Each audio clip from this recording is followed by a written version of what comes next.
Waycross presents an election forum for the Ohio State Representative for the 29th District. There are two candidates running for one open seat. The candidates are, in alphabetical order, Cindy Abrams, Harrison T. Stanley.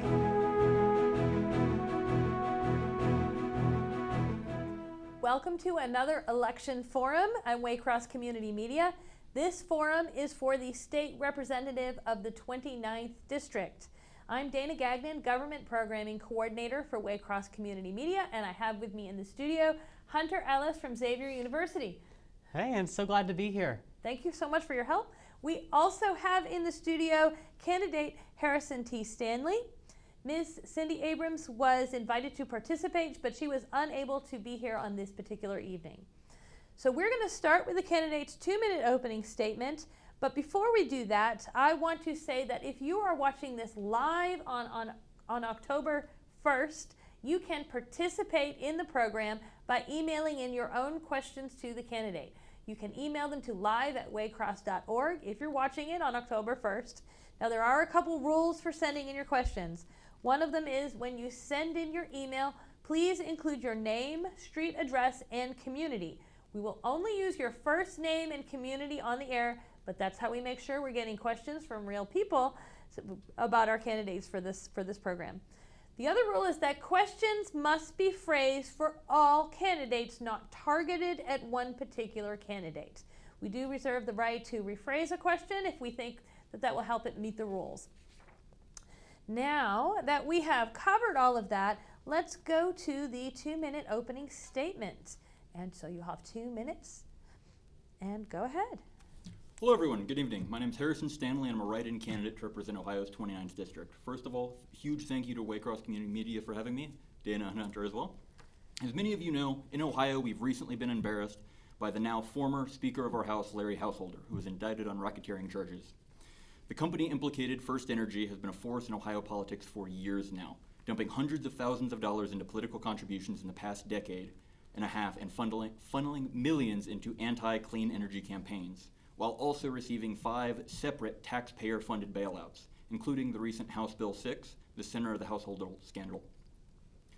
Where we're giving this company, who has spent $60 million bribing people, $300 million a year just to raise our energy prices anyway. However, I'm running because of my opponent, Representative Abrams. As an unelected representative, appointed last October, by the way, with the personal endorsement of Larry Householder, with no primary opponent this year, she introduced a voting reform bill. This bill, House Bill 680, in its initial writing, would have effectively implemented a poll tax, one of the most unconstitutional things possible. You can't charge people money to vote. And even in later revisions, it would still work to disenfranchise many of our fellow citizens from voting. Maybe it's just me, but unelected representative appointed on the endorsement of a man now facing corruption charges, while herself receiving thousands in campaign contributions from First Energy and making it harder to try to vote, has no place in our democracy in the great state of Ohio. What good is freedom if our only option stands unelected, unopposed, and attacking our very right to vote? I'm here to stand up to that un-American behavior. She has an opponent now, me. I fight for all of you, my fellow Ohioans, and our most fundamental rights. Thank you, Harrison, for that opening statement. And we're going to get you started with our first question here. What do you think that the top 3 issues facing Ohio are today? It's a very good question. Personally, I would think that the top 3 issues are clean energy, access to affordable health care, and racial justice. To expand on that, towards clean energy, part of the issues with House Bill 6 is that it strips a lot of our efforts that have already been made to try to expand clean energy in the state of Ohio, as well as it helps fund 2 coal power plants, and I believe one of them is actually in Indiana. Beyond that, for access to affordable health care, there has already been a bill proposed in the House, I believe it was last year, House Bill 292, which I'm a huge supporter of, that would create a single-payer healthcare system in the state of Ohio. And towards racial justice, that's a little bit bigger of a question than I can answer in a short snippet, but I do have a lot of opinions on that.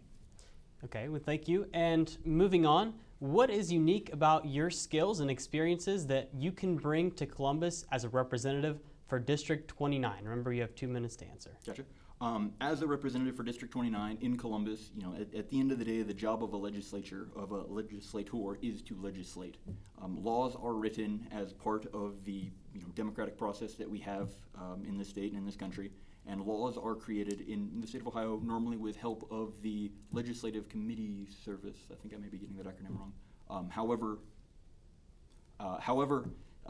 what I am very good at is processing large amounts of information. As a published archaeologist, I've published research as an archaeologist, and one of the things that I focus on is primarily processing large amounts of information. It's determining what is the best path forward. So now that we've talked about some of the introduction of some of your background and your skills, let's talk about some of the specific things that are happening at the state level. This year, thanks to COVID-19, we all got more familiar with what our state government is doing. And can you talk about the role the state has played during this pandemic? Is there anything you would do differently in hindsight? There has been a lot of good attempts out of our state legislature from both sides of the aisle, honestly. I'm able to, praise as I can simply because I'm an independent, nonpartisan. I don't have to pick sides. There's also been a lot of bad, unfortunately. One of the things, House Bill 680, being a almost purely partisan bill as it passed the House of Representatives, is designed to take power away as part of the voting process, take power away from the Ohio Department of Public Health and reinterpret how we allow people to vote during public health emergencies. Beyond that, I think more can be done to help our local and small businesses. I think that larger corporations have gotten enough of a tax cut. We need to start helping our actual people who are here and live and work in our communities. Similar to what you just touched on, the shutdowns have affected businesses and jobs in Ohio. How can the state support local business owners? One of the things that I would recommend, and it would be a long process to determine its feasibility, however, I would say a complete and utter tax cut for small businesses that have a net profit under a certain threshold, and then bracketed taxes over that. I think that during a public health emergency, one of the things that we need to be very careful of is that our local small businesses, during the shutdowns, the business right next door to me was unfortunately had to shut down. I think 2 of them on my street. One of them hasn't come back at all. The other one has come back in a reduced capacity, and that's very unfortunate. The help that they've received has been primarily through the federal Paycheck Protection Program, but very, very little has been seen in our local communities through the state.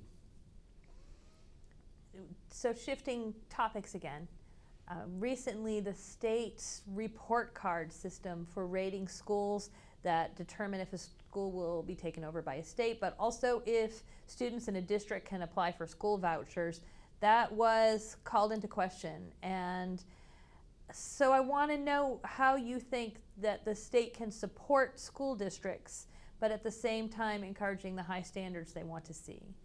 That's a very good and very complex question. To be entirely honest, my working knowledge of the administrative systems for our public schools is a little bit out of my breadth of knowledge. However, one of the things that can be done to improve our school outcomes and the school rating through the grade system that the state has implemented is honestly to increase funding. That's a very, very easy answer to a very complicated system. But that would be an absolute start. Beyond that, it would be trying to reassess how are we going about educating our kids, our future generation, and are they equipped and well prepared to handle the challenges the future will throw at us.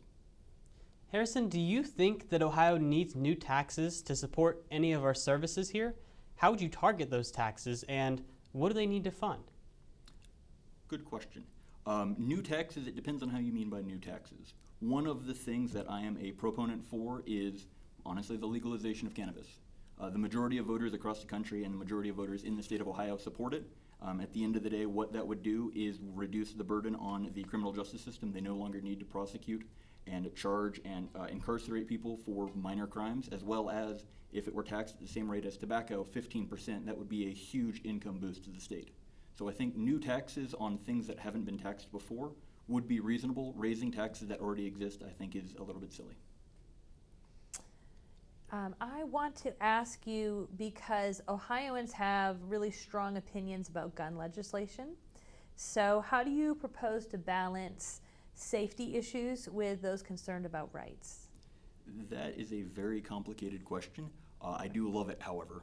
I will say that, right off the bat, I am a huge proponent of the Second Amendment. I'm a proud carrier of my concealed carry handgun license.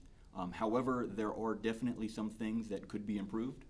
We have great laws we have laws on the federal books as well as on the state laws in Ohio, which aren't very restrictive compared to federal laws. But those laws, making sure that they're equally, evenly, and appropriately enforced as they stand now, and then readdressing later. One thing that I could say, I think personally, would be a solution towards the problem of senseless gun violence would honestly be determining why crimes are committed and ensuring that there are proper public health, mental health, public education, and the ability for people to not need to turn to a life of crime. There's been so many controversial bills in the past couple of years, but one of them that I want to ask you about is the Ohio legislature has seen the heartbeat bill proposed and introduced many times. The last time Governor Mike DeWine signed it in April of 2019, and then it was blocked by a federal judge in July. Since supporters promised to reintroduce it, how would you vote on that issue? Honestly, I truly don't know much about that bill specifically. I would have to evaluate the facts as they stand and go from there. However, correct me if I'm wrong, the heartbeat bill is banning abortions after the time in which a heartbeat can be detected. Is that correct? I would say that if it has been stricken down by a federal judge, there's probably good reason and precedent for it. If we are to reinterpret how Ohio dictates law on the matter, we would have to look at what is the federal precedent, both in federal law and in the federal court system, to say how can Ohio go about doing that. That said, I don't know where specifically I would stand on the matter. I think that's something where the government shouldn't dictate what people do. And believe it or not, our time is going quickly, so I want to take a brief pause to say if you're watching this live on October 1st, you still have a few minutes to get in an email. I will get it right here in the studio on my iPad, and I'll be able to ask for a question for you. The email address is live@waycross.org if you're watching it on October 1st. I'm going to shift to the fact that Hamilton County, along with all of Ohio, has been dealing with an opioid crisis. So what do you think the state can do to fight opiate abuse? I think one thing that the state can do to fight opiate abuse specifically, as well as other types of illicit drug use, there are issues with methamphetamine and cocaine, especially near where I live. Being on a college campus in Cincinnati, I've seen that. I know that there are issues everywhere. Specifically with opioids, I think that the primary thing that we need to do is not punish people. The issue with addiction and mental health problems is that you can lock them up and say, okay, cool, the state has to pay to house someone for years and years, which completely ruins their life and damages their ability to acquire employment after they are no longer incarcerated. However, it doesn't really fix the problem. If you put them right back into the situation they came from, people are going to respond the exact same way. I think we need to work on public education, make sure that people don't turn to illegal opioids as a form of recreation, as well as improve our access to health care so that if there are people who are suffering from addiction, they have the ability to have the help that they need to not be an addict. So I'm going to follow up because one of the key things you've mentioned on a couple things is access to health care. Is that something you see the state needing to fund, and where would you think the state would be able to find those funds? Absolutely, great question. It is absolutely important that everyone has access to health care. I truly believe that health care is a human right. People have talked about the choice for a doctor, and if you've got a doctor that you like and you have insurance that you pay for that you like, sure, by all means, have fun. What about everyone else? In the 29th district, from the demographic data that I have from about a year and a half ago, so prior to COVID, 40% of the district was either uninsured or on government-funded insurance to begin with. I think that providing single-payer health care for everyone in the state isn't that far of a stretch, and my aforementioned cannabis legalization with taxation would absolutely provide enough funding for that. Okay, great. Believe it or not, we are getting close to the end. That goes really quickly. I would like to make sure that you have time to give us a 2-minute closing statement also. 2 minutes. So I will, yes, 2 whole minutes. So I will time that and go ahead whenever you're ready. Sure thing. As a write-in candidate, I'm not delusional about my chances. But except for a single donation through my website, my campaign has been entirely self-funded. This is 100% me putting my money where my mouth is. The rights of citizenship also incur the responsibilities of civic engagement and defending those rights. To do what ought to be done that would not have been done unless I did it, I thought to be my duty. A philosophy I learned years ago. I'm not here to play politician. I'm not a politician. I'm here to be a public servant and to help people first and foremost. If you'd like, you can find me at writeinstanley29.com or at writeinstanley on both Facebook and Twitter. If you have any questions about me or any requests for things that you'd like comments or opinions on, don't hesitate to reach out. I'm very accessible. Well, thank you very much. I really appreciate that you were willing to come into the studio and be accessible to voters who have questions, and that will help them be informed. I also want to thank you for watching as well, because that means you are planning to be an informed voter when you get your ballot. If you need more information before you vote in the upcoming election, you can watch all of our election forums online at www.waycross.tv. You can also go to the Hamilton County Board of Elections website. That's votehamiltoncounty.org. And there you can make sure that you are registered. You can look at a sample ballot. You find out ahead of time what's going to be on your ballot before you get there. And you can find out where your voting location is going to be. You must vote in your precinct.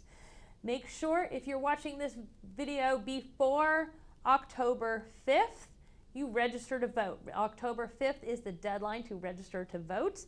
Vote on November 3rd if you're voting in person. If you want to early vote, that starts on October 6th. I'm Dana Gagnon, Waycross Government Programming Coordinator.